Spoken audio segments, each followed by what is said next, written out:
On the stroke of midnight, during a hellish thunderstorm, a scream echoes through the sleepy town of Ravenswood Bluff. The townsfolk rush to investigate and find their beloved storyteller has been murdered during the night, their body hanging limply from the clock tower as blood drips onto the cobblestones below. A realization slowly dawns upon the town. A demon has been unleashed, killing by night and taking on the form of a resident by day. Can good find the demon in time? Or will evil overrun this once peaceful town? Hello and welcome. My name is Glavin, and I'm here at Ravenswood Bluff, my favorite game in Resonite. Today I'm going to tell you what all the hype around this game is and why it's so dang good.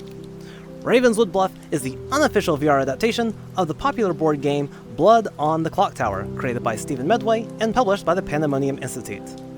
So what is Blood On The Clocktower? The TLDR is Blood On The Clocktower is a social deduction game belonging to the werewolf family of games. There's a bunch of good players who don't know who each other are versus a team of evil players who do know each other. All players have special abilities. The majority of players are townsfolk, good players with special abilities that are helpful to the good team. Outsiders, who are also good, however, their special abilities are a hindrance to the good team. Minions, evil players whose special abilities mess with the good team. And then you have their leader, the demon, whose key special ability allows them to kill off members of the town in unique and interesting ways. Like werewolf, there are two phases to the game, night and day. At night, the demon will kill a member of the town, and other players' special abilities may also activate at night to give them information on who other people might be. Then, during the day, everyone discusses what they know, with evil players lying to the good team to sow as much misinformation as possible. At the end of each day, players can nominate other players whom they think might be evil for execution, at which point a vote happens. Living players can vote during every nomination. Dead players may not have their abilities anymore, but they can still speak and can also vote one last time for the rest of the game, spending it like a last-ditch effort to try and kill off an evil player. Good players win the game if they execute the demon. Evil players win if there are only 2 residents left alive, and one of those is the demon, or if only evil players are remaining alive. This game requires 5 to 20 players and at least one storyteller who will run the game. The players will settle in as a resident of the accursed town of Ravenswood Bluff. If you have never played this kind of game before, or if you're looking to get into it for the first time, this is the most important thing that you need to hear and keep in mind when you play this game. This is a social deduction game, which involves trickery, deception, and accusations. It can be very immersive and extremely intense, being both emotionally and mentally taxing.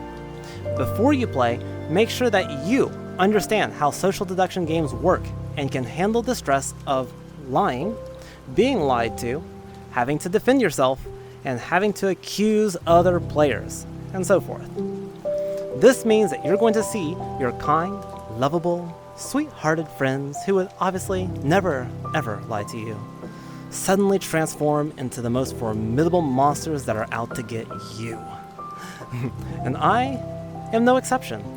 Outside of Ravenswood Bluff, I'm a nice individual that will go out of my way to help you.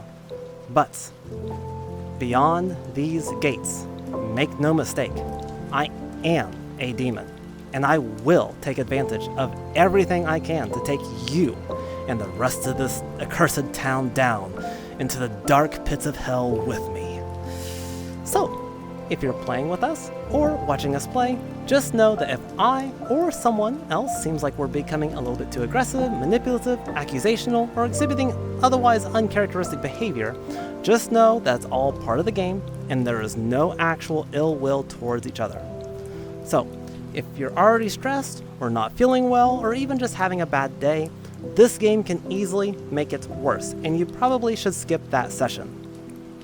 And always remember to have respect and consideration for others, and most importantly, to kill with grace and to die with dignity. So that's basically the TLDR of Ravenswood Bluff. However, if you want a more in-depth explanation, let's go into the town and I can talk about that. Here are one of the notice boards that you'll see all around town. You'll have one large one in the town square, one at your lectern, one in your inn room, and one in each of the various buildings scattered around town. You'll often see players gathered around these as a quick reference and to discuss roles. There are over 150 roles in this game. However, each script only has a handful of roles, usually about 25. On the left side of the script, you'll have your list of townsfolk. These are good characters with an ability that benefits the good team.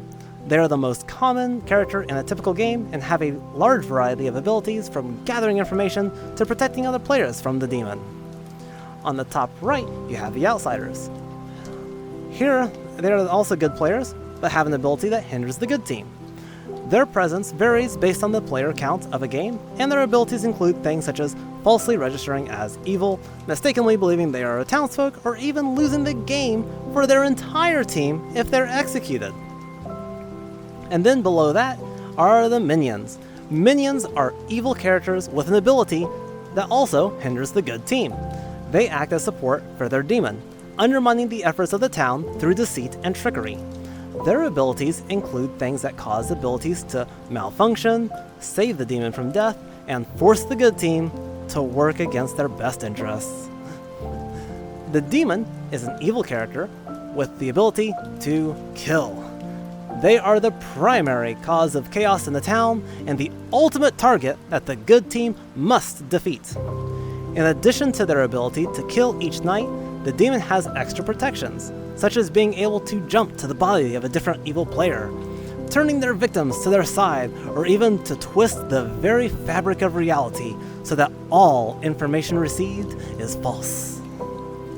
A traveler is a player character that can enter or exit the game at any point and are typically reserved for players who arrive late, need to leave early, or have an unstable internet connection. They have extremely effective abilities, but gain little information. They have maximum power and minimal responsibility. What a wonderful combination. Unlike standard players, travelers exist under some special circumstances. First off, they may be exiled at any time instead of executed. This enables travelers to be removed from the town for free without wasting an execution on them. 2. They do not count as players for the evil win condition. When a traveler and 2 regular players are alive, evil has still won. And 3, if they are evil, they learn who the demon is. They do not, however, learn any additional evil characters nor receive any bluffs. The last type of special characters are fabled. These are NPC characters used by the storyteller to alter the conditions of the game, and are usually included at the beginning of the game. These are not player characters, and are only used as a modifier for the game itself. Introducing a fable can either correct for a problem, or to introduce variance into a situation that doesn't have one. No player will ever be a fabled character. The storyteller may have multiple fabled in play at the same time. Some fabled can be introduced mid-game, as the storyteller sees fit. Some fabled can be added or removed at any time, while others may be in play for the entire game. And finally, no game is complete without a storyteller. A storyteller is the person or persons who run the game. The storytellers keep the grimoire, the table that stores the roles and stats of the game, and follows the rules of the game and makes the final decisions on what happens when a situation needs adjudication. The storyteller will always tell you the truth, however, there are certain conditions that allow them to lie to you. If you are drunk or poisoned, any effect of your ability will not occur, and any information that your ability would learn may be incorrect. The storyteller will pretend that your ability is working correctly though, so that's a thing to keep in mind while you're playing. Let's take the time to look at some of the mechanics of Ravenswood Bluff. When you first come into town, you will select a lectern. The lectern will be your little home base. It will include a copy of the script that you're currently playing, and will be where you vote during nominations. If a lectern has a little bag on it, like this one, that indicates that this lectern belongs to a traveler. At night, you'll be sent to your lodgings in the inn. In your inn room, you'll be able to hear other players, but you will not be able to see them. You can have casual chit-chat and idle conversation, but you do not talk about the current game, that is in play during the night phase. In your inn is where you will discover which role you are. It'll be on a banner, like this one here behind me, that's hanging over your desk. Also, over your desk is this little plaque here. It says, "Touch for strategy and advice." Click that. You'll love it. It'll be the best thing for you that you can ever do when you're playing this. It gives you all kinds of information that helps you to play your role effectively. On the desk, you will see a layout of all the other players in the game in a circle exactly as they are down the town square. Dead players will have a darkened token. Depending on your role, the storyteller will wake you up in the middle of the night and summon you to them. Use this time to quickly disengage from any conversation you may be having and be quiet, so that other players do not know that you've been called up to the storytellers. You will know that this is happening because you will hear a whooshing sound and your screen will fade to dark, like this.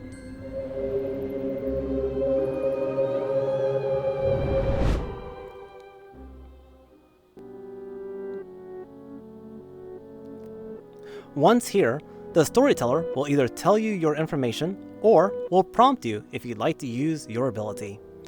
After you have received any information or carried out your role ability, the storyteller will return you to your cabin, where you will remain until dawn. You will once again want to remain quiet so players do not hear you return.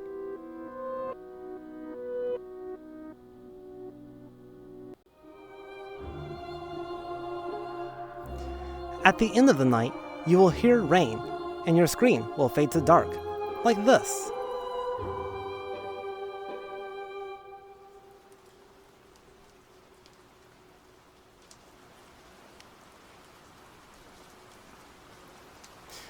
This indicates that the night is ending, and you will return to the town square at your lectern. Each morning, the storyteller will publicly inform the town of any deaths that have happened during the night, with the killed players becoming ghosts, after which the players may talk amongst themselves. Buildings around the town are places where players can meet to have private conversations during the day. Buildings, like this bakery behind me, will have a little vial next to the door indicating the number of players that are currently in this building. When you walk into a building, you will hear a little door sound, like this. Only people inside the current building can hear you. When you're in here, you'll usually share 3 roles with each other that indicate what you each might be. This helps you to hint at other good players who you might be without revealing to the evil team that you might be a good target for them. When the day is almost over, you'll hear that clock ticking sound just now, indicating that you only have a short time left to continue talking. And then, at the end of the day, you'll hear the clock tower bell toll, and this indicates that the time for private discussion is over and all players need to return to the town square for public discussion time. So public discussion time is the time that you talk openly with others about any information you want to share or to discuss about who is the most suspicious to you. At the end of the day, the clock tower bell will toll once more, indicating that it is now the end of public discussion time and that we are now moving into nominations. The bonfire here in the middle will ignite, and the storyteller will announce that nominations are now open. At this point, players will nominate people that they are suspicious of by stating their name nominates followed by the name of the nominee. For example, Glavin nominates Delta. When the storyteller hears this, they will acknowledge it by stating your nomination back to you, and will then ask you for your reasoning. During this time, you, or someone you delegate, has the power to speak an accusation. All players should remain quiet while you or your delegate speaks. After the accusation, it is time for the defendant, or their delegate, to speak their defense. Once both parties have spoken, the town will vote if they want to put the defendant on the block for execution. It takes a number of votes equaling more than half of the remaining living residents for a vote to pass, and to put the defendant on the block. If someone else is nominated and has more votes than whoever is currently on the block, then they will be put on the block for execution instead. If a vote is ever tied, then no one is on the block. Each player may only nominate or be nominated once per day. Travelers cannot be nominated, but can be exiled. All players, regardless of if they're dead, may vote on an exile. Dead players do not expend their ghost vote during an exile. And just to be clear, death is not the end in Ravenswood Bluff. dead players lose their ability and cannot nominate nor exile. However, they still speak, participate in the game, win or lose with their team, and can vote one last time to try and kill off a potential adversary. When all nominations are complete, the storyteller will close nominations, and if any players are on the block at that time, they will be executed. If a win condition is met in this way, the game ends and the winning team is announced. Otherwise, the town goes back to sleep in their cabin for the night, and the game continues. So that is most of the important stuff you need to know about playing in Ravenswood Bluff. There are loads of other fine details that I've been asked not to share in this video to allow players to experience on their own and to really explore the ever-deepening mystery of the accursed town of Ravenswood Bluff. Thank you all so much for watching all the way to the end.